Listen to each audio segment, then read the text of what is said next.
Nós vamos chamar mais um convidado aqui, Thaís, o ex-ministro da Educação, ex-secretário da Educação do Estado de São Paulo, Rocieli Soares, que vai dar o norte, para essa nossa conversa, falando para nós um pouco sobre a educação no Brasil. Por favor, ministro.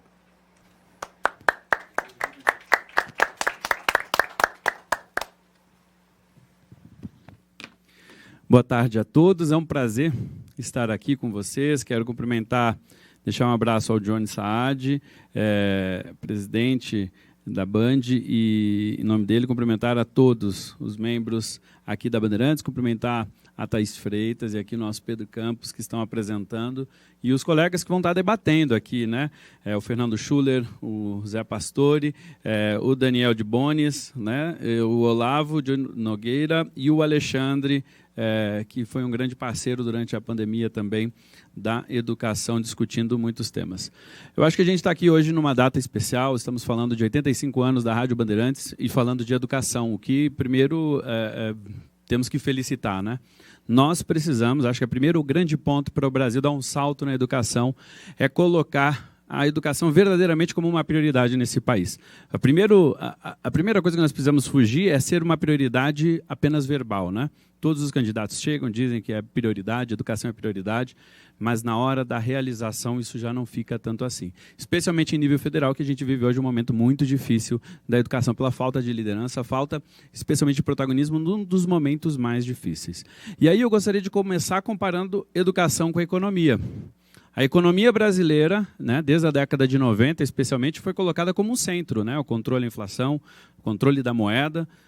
A educação não foi colocada tão no centro quanto deveria, ao nível do que é, por exemplo, hoje a economia. Todos nós, quando discutimos a estrutura de país, brasileiros, discutimos muito fortemente para onde vai a economia, discutimos a empregabilidade, mas não discutimos o elemento que tem a maior chave de transformação para isso, que é a própria educação. Não existe nenhum lugar do mundo que tenha desenvolvido mais a economia, que tenha desenvolvido mais a produtividade homem-hora, por exemplo, para gerar mais economia, que não tenha sido o caminho da educação. Eu acho que esse é o primeiro grande ponto que nós precisamos ter para este momento de país. E aí, nós precisamos lembrar que nós temos um momento pós-pandemia, mas independente da pandemia, os resultados educacionais estão muito aquém daquilo que deveriam estar. E aí nós temos um pacote completo, de desafios, que vai desde a primeira infância até o ensino superior. Eu vou me concentrar um pouquinho mais falando da educação básica, mas falando do ensino superior naquilo que atinge a educação básica, por exemplo, que é a formação dos nossos professores. Mas começando, obviamente, eu não posso deixar de falar que nós temos a educação infantil, caro Alexandre, como um dos pontos principais de partida. O Rodrigo Garcia, nosso governador aqui, falou bem desse investimento, por exemplo, que São Paulo faz.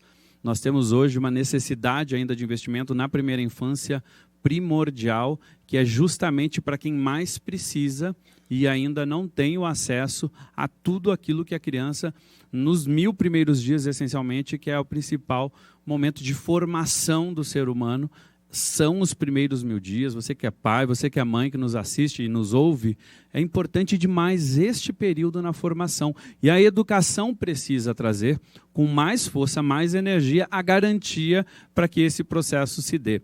Nós criamos a Base Nacional Comum Curricular no Brasil, que vai desde 0 anos até o ensino médio, é uma espécie do que as crianças e jovens precisam aprender no nosso país. Aquilo precisa ser garantido para todas as crianças, desde a primeira infância. E nós temos ainda um desafio gigantesco naquilo que deveria ser um norte principal.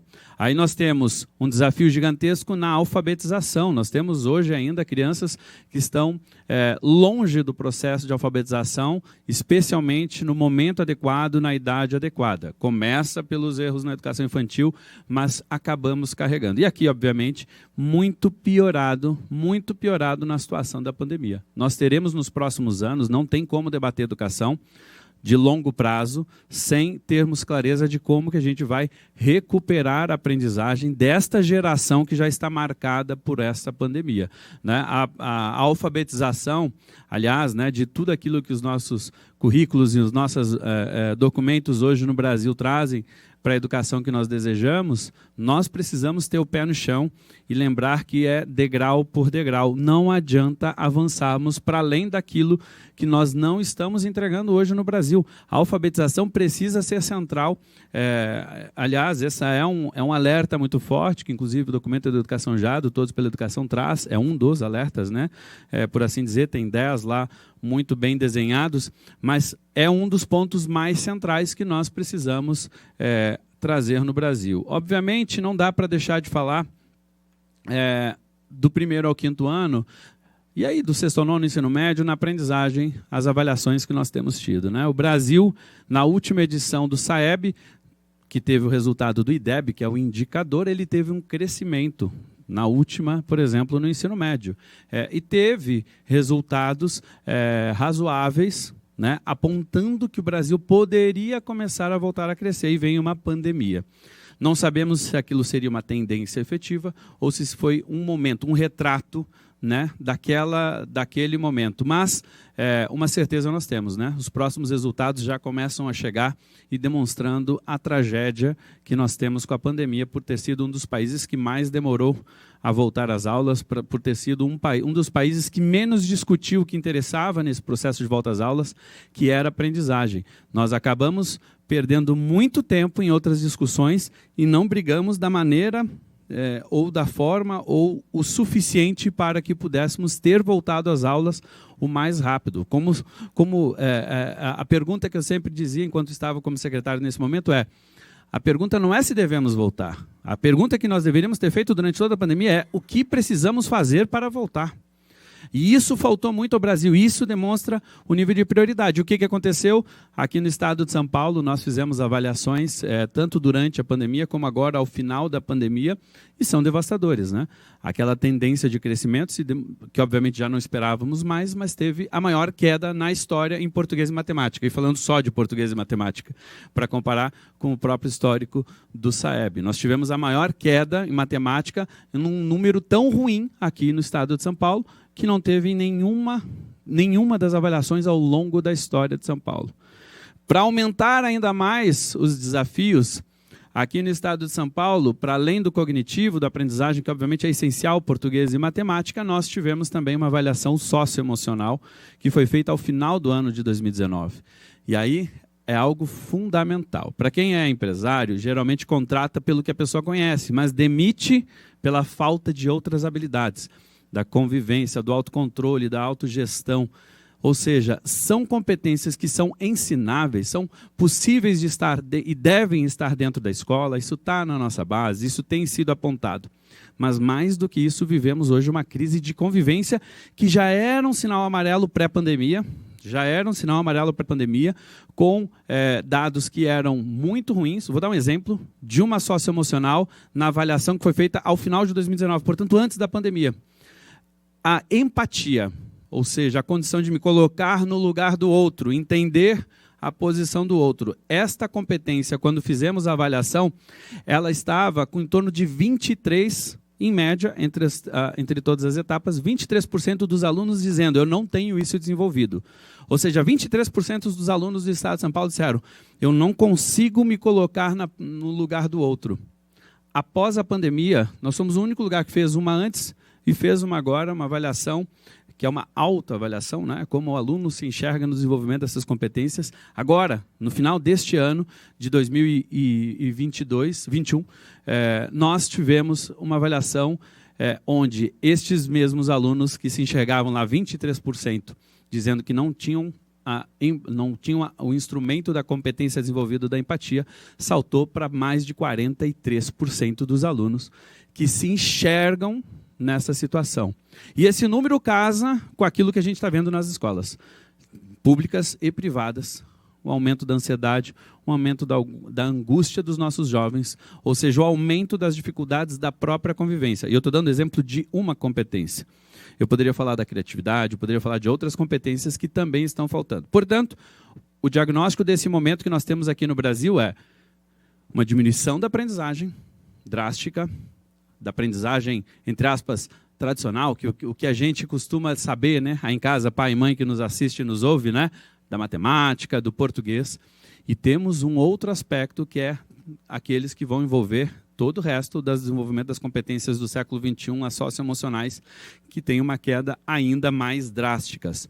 Ou seja, ou para a gente falar dos próximos 15 anos, né, para estarmos aqui, tomara a Deus, né, que o fórum aqui da Rádio Bandeirantes, daqui a 15 anos, quando estiver completando 100 anos nessa importante instituição de comunicação do nosso Estado e do nosso país, nós precisamos olhar o tamanho do desafio que está sendo agora, a partir de um momento extremamente difícil, onde o Ministério da Educação não colocou nenhum passo em andamento no momento que os municípios que mais precisavam deveriam ter tido esse suporte e não tiveram, por exemplo. Ou seja, é um momento extremamente difícil para o Brasil e, olhando para os 15 anos que passaram, nós tivemos muitos avanços na educação.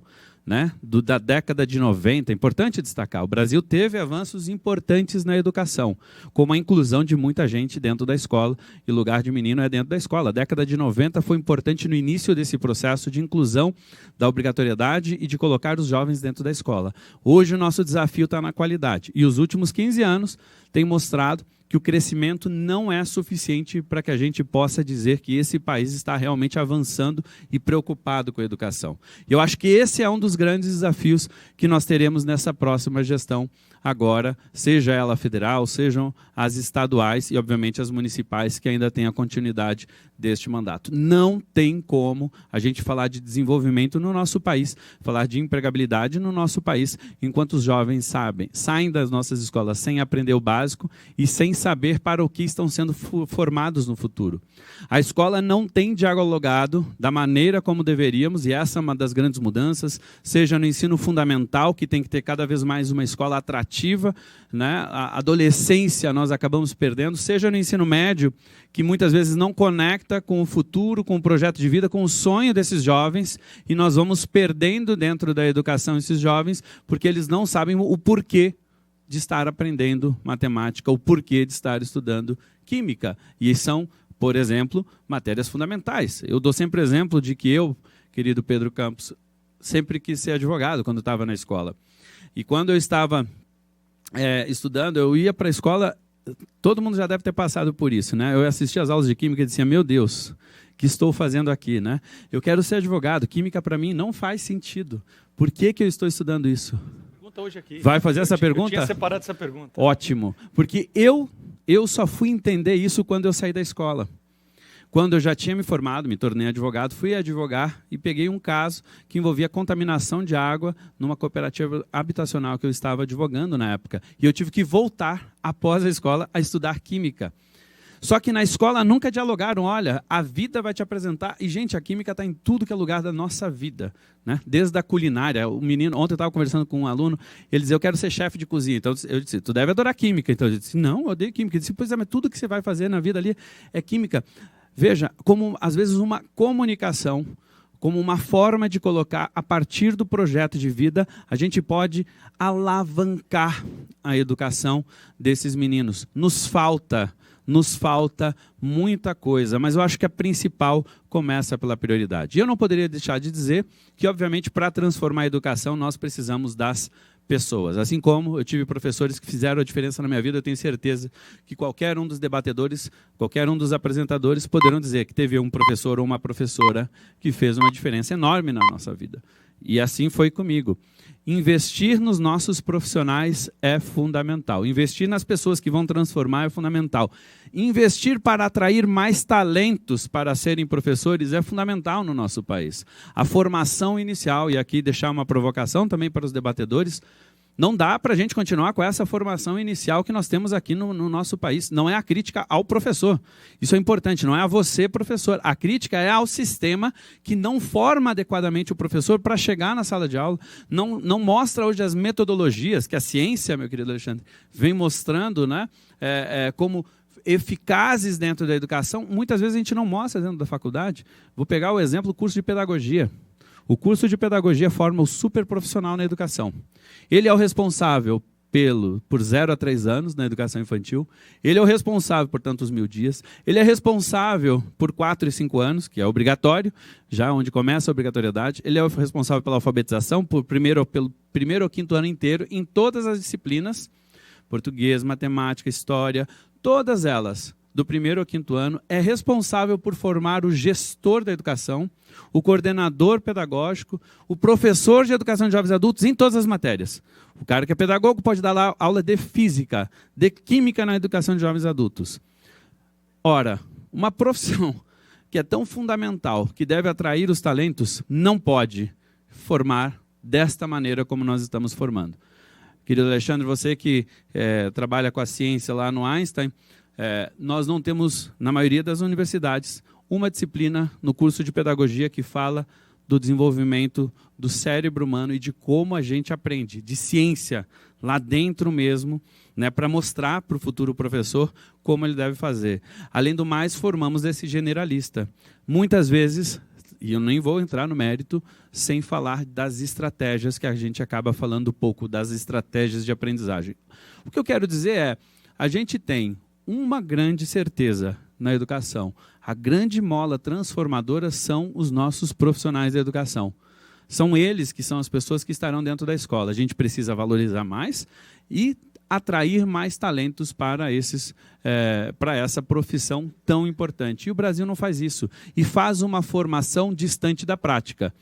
Hoje, no nosso país, eu não sou contra a educação à distância, deixar registrado, mas eu sou contra o exagero com que está sendo usado, especialmente na educação. Hoje nós temos milhões de alunos, de futuros professores que estão fazendo cursos que são, obviamente, importantes, mas totalmente à distância. E aí nós temos um pequeno e grande desafio. Quando ele chega na sala de aula, ele nunca esteve naquele ambiente com os nossos estudantes. E aí não sabe a prática, ele não tem a vivência.